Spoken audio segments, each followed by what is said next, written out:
ખાતે વડોદરા મહાનગરપાલિકાની દબાણ શાખાની ટીમનો સપાટો.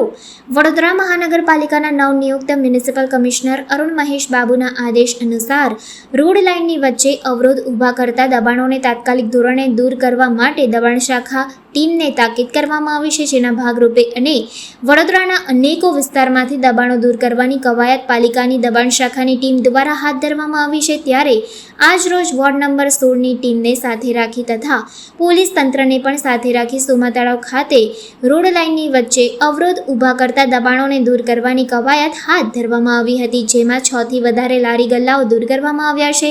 વોર્ડ નંબર 16ના ભાડા ક્લાર્ક હર્ષ પુરવ્યાની આગેવાનીમાં સોમા તળાવ ખાતેથી અડચણરૂપ દબાણો દૂર કરવામાં આવ્યા હતા. હાલ વોર્ડ નંબર 16ની ટીમે એક સાઈડના દબાણો દૂર કર્યા છે, જ્યારે બપોરે ગુરુકુલ 4 રસ્તા સુધી દબાણો દૂર કરવામાં આવ્યા હતા. સોમા તળાવ 4 રસ્તા વોર્ડ નંબર 16માં આવેલ છે તે વિસ્તારમાં મહેશ બાબુ તરફથી આદેશ કરવામાં આવે છે મ્યુનિસિપલ કમિશનર તરફથી કે નડતરરૂપ દબાણ અને સર્કલે નડે છે જે ચારે બાજુ દબાણ કંટ્રોલ રૂમમાં મોનિટરિંગ થાય છે એ તમામે દબાણને દૂર કરવામાં આવેલ છે. આજે પરિવાર 4 રસ્તાથી ગુરુકુળ 4 રસ્તા અને સોમા તળાવ 4 રસ્તાથી તરસાલી સુધીમાં નડતરરૂપ સર્કલના તમામ દબાણની સાથે રાખે અને પોલીસ બંદોબસ્ત દૂર કરવામાં આવે છે. 2 ટ્રકની અંદર 20 જેવી લારી અને 20 એક જેવા બાકડા લીધેલ છે.